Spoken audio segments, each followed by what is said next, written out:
Florida travels to Lexington to play Kentucky.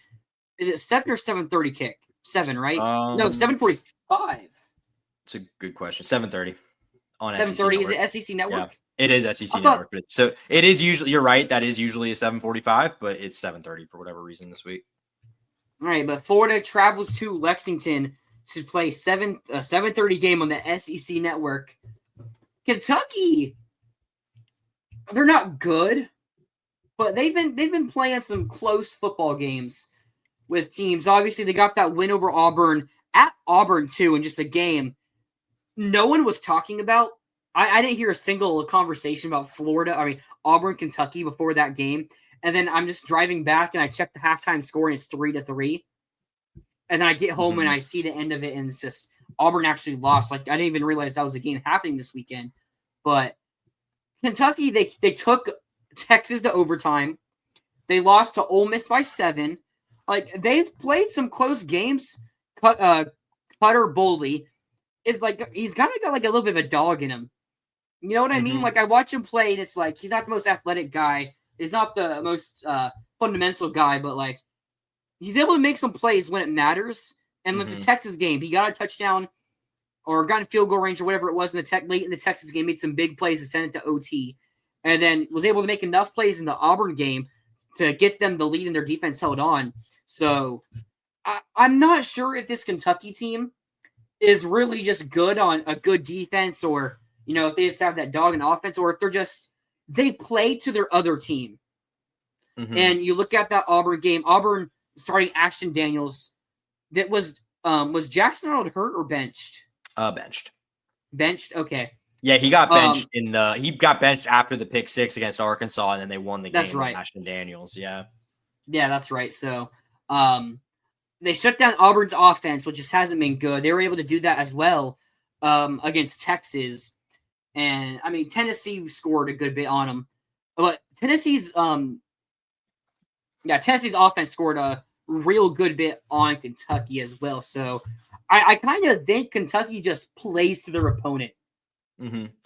Yeah, I mean, they got beat pretty bad by Georgia and South Carolina. That is true. But I feel you. They have done that at times this year, no doubt.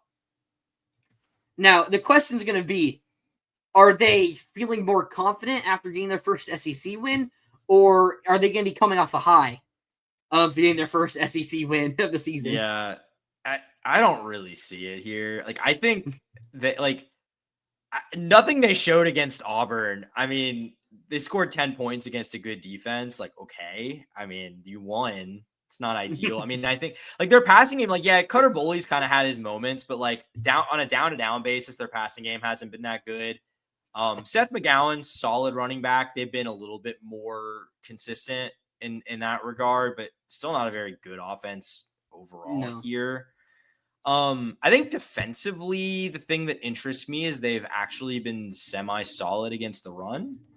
So maybe that forces Florida into airing the ball out kind of more, which we saw that to an extent yesterday. I mean, Ball only had 15 carries and KD Daniels had 6. Obviously ran 32 times, but a lot of that was Lagway, and I'm not sure how many of those were actually designed runs. So point being, Florida kind of shifted away from that a little bit yesterday. I wonder if they have to do so even more in this game. But I also think if they do have to do so, I think the offense can probably make some plays here in the passing game. Yeah, so I'm looking at their statistics here, and as you were saying, they're 22nd in giving up 3.5 yards a rush, 38th in yards per game on the ground. Their pass defense is also pretty solid at giving up. They're 85th in pass yards per game, and they're 86th in offensive passing success rate or passing. Yeah, so they're not very efficient, like, or good down to down against the pass. They're slightly upper half in terms of the run offense. Sorry, I'm looking at offensive. Sorry, their defensive success rate against the pass is 73, so it's still not that much better. They're still pretty bad against the pass defensively. No, so their pass defense, is kind of mediocre, and the rush defense is above average statistically. Yeah. But then again, as we were kind of getting at, or I was kind of getting at, They gave up 56 to Tennessee, a good offense, and Tennessee was able to, 400 yards through the air for Joey Aguilar. Yeah. And I mean, Star Thomas averaged 6.4 yards per carry. Deshaun Bishop 3.4 with 48. So they didn't run it too much, but I mean, they also had a ton of success through the air. So I mean, they ran it for over 100 yards on Kentucky, and then you also look at Georgia. So we'll go kind of in order here. That Texas game, they held them to 16, and Texas did nothing offensively. Texas offense has been bad all year until really that Vandy game where they kind of maybe they found something, maybe they just got one game fluke type of deal there. But then Georgia, they gave up 35 points, which includes Chauncey Bowens and Gunnar Stockton both averaging over 4.5 yards, and Nate Frazier averaging 5 yards per carry. So Georgia's run and pass offense were pretty successful against Kentucky. Like, they weren't elite, but successful enough for not to really question the game or anything like that. And then go back to Ole Miss, where Ole Miss scored 30 points on them, where Austin Simmons threw for 235, and Quan Lacey ran for 140 and a touchdown.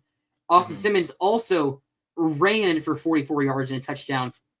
And it's also just occurring to me, this was the Austin Simmons game. Like that was before Ole Miss's offense really hit its stride, obviously, which was when Trinidad Chambliss came in. So if our offense plays like it did against Georgia, against a much weaker defense, we should be able to score 30 in this game. Yeah, I think Florida's going to be absolutely fine in this game. Believe me, I'm not like high on this Florida team. I'm probably less bullish on us winning either that Ole Miss or Tennessee game. Like, I'm probably less so than you are, but I don't think Florida's going to have any problems in this game. I really don't. I think even with Kentucky kind of doing what they've done a couple times this year, I think Florida is just not a very good matchup for them. No. Yeah, I feel like that. I saw that spread come out of Kentucky, Florida -3.5. Is that all it is? I wouldn't be surprised if it's already moved. I'm curious now. I'm going to check on that because that is wild if that's really all it is. Yeah, I am very tempted to take that up there because I think we kind of are going to be able to win this game. Like, I won't make my prediction yet. Nope, hasn't moved. Still at Florida -3.5. Yeah, I might have to go ahead and take that right there because, I don't think this Kentucky team is that good. Easy money. And now, here's the question.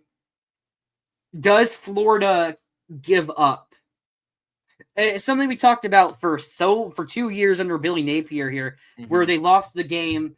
They lost a close game to a big team. And it's like, oh, is this now where they lay down and rest? Is this where they finally give up?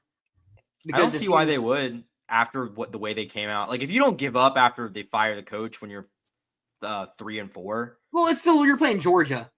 It was still a big rivalry game. Sure. With Billy G is probably able to motivate him for a game against Georgia compared to a road game against Kentucky. Hey, maybe Kentucky winning gives them more motivation. It opens their eyes a bit more. I mean, I also just take this.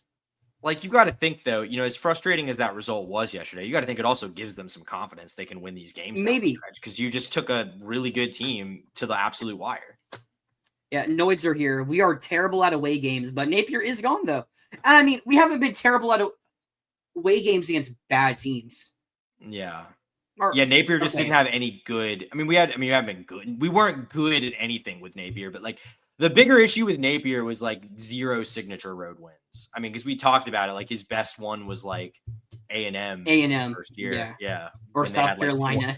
When they had like 20 guys missing. Yeah. Or like a 5-7 South Carolina team. Yeah. So granted, this is a 4-8 at best Kentucky team we're talking about here, probably. So yeah. Big Gator EJ. I'm saying 23-17 Gators. You have to take the lead on them and force your offense to take risk. UK will hang around, force you to make. I don't think they score. I don't think they score. Like, I'm kind of like gut-wise, I'm kind of agreeing with you a bit there, but like mind-wise, I'm like, on paper, we should probably win this game by a couple scores. I mean, it's like, this is one that even at the lowest we were on this team, when we were like talking legit, like 3-9 or 2-10 or whatever was a possibility. Even then, or whatever. Okay, but like we still kind of agreed that like 4-8 was very likely. Yes. Which, I mean, I guess that's still very possible. But like this was still SSU's even turn to switch. Yeah, even at that point though, this was still the one I was like, Florida's gonna win this game. Like there was never, even at my lowest, I was never like, well, we're gonna lose to Kentucky too. So I don't worry about this game. I think Florida's defense will be able to handle them. And I think even if you don't get a great outing from DJ on the road, I think it'll just end up being an ugly win. Maybe kind of similar to what Big Gator EJ said there. I think it'll probably, I mean, we'll get into prediction in a second, but like, I think it'll probably be a little bit more than that. Yeah, here we have a few playmakers at wide receiver left. You still have J. Michael Stewart, Trey Wilson emerge. Are Mizell and BB3? Status? We don't know. I'm not optimistic about VB3 is a separated shoulder, right? Oh, I don't know. That's what I had heard. So I'm not super optimistic if that's the case that he's coming back like soon. But who knows? And then I don't think we have a lot of clarity in what's going on with Mizell. I'm not sure we've had a lot of clarity with what's going on with Mizell at any point in his Gators career, if I'm being honest. But I'll still take J. Michael Sturdivant, Trey Wilson, Tank Abrams, Nashawn play a little bit. Like I still think I'd take our receivers against their DBs. Yeah. Yeah, I mean, I think I don't really like. I think, especially because I think despite what we said about Kentucky's run defense, it's not like elite. It's just like the strength of a bad team. I kind of think we should have ran the ball a bit more against Georgia. We probably should have, and I think they might. Even though I said earlier maybe Kentucky will force you to have to throw the ball, I think if you can just if you can establish, like if you can find a way to establish the run at least decently in this game, I think you'll have absolutely no problems. I thought we ran better on Georgia than like almost anybody has. I mean, Tennessee, how did they run against Georgia? Did they run against Georgia? I just feel like that's what I'm figuring out. That's like what I'm 50 wondering. Passes in that game. Yeah, Bob was 4.8 a carry, so I mean that's not bad. Okay, Star Thomas, very solid. Yeah, they ran against. I mean, Star Thomas was 9 for 60, 6.7 average, and no one else was over 4. That's pretty good. I mean, in a game where you had to air it out, that's good running. Yeah. Yeah. So, I think we ran it as well, not pretty well as Tennessee did. Maybe a bit. I don't know if we gave it enough attempts. Because outside of that 4th and 1 stand, like we were able to get yards on the ground. Yeah. I'm curious what Georgia did on them. Georgia did rushing. Yeah, Georgia. It looks like Georgia ran the ball decently well on them. I'm trying to find the numbers. The actual specific numbers. Yeah, Chauncey Bowens 15 for 70, Gunnar Stockton 6 for 48, Frazier 7 for 34, Bo Walker 3 for 18. Like they ran for what is that, like 140? No, they ran for 180 on Kentucky and 6-point yards. Yeah, I mean, they ran well on them. Yeah, mobile QB threat though does add to Georgia's. Hey, DJ design run DJ, we're back. It's back. Yeah, I'm talking more about the pass game, like ability to evade pressure and stuff. Oh, I see what you mean. Yeah. Do they get a lot of pressure? Are they a high pressure team? Let me see here. Their pass defense. Their havoc percentage is kind of middle of the road. Their sack percentage is 36 in the country.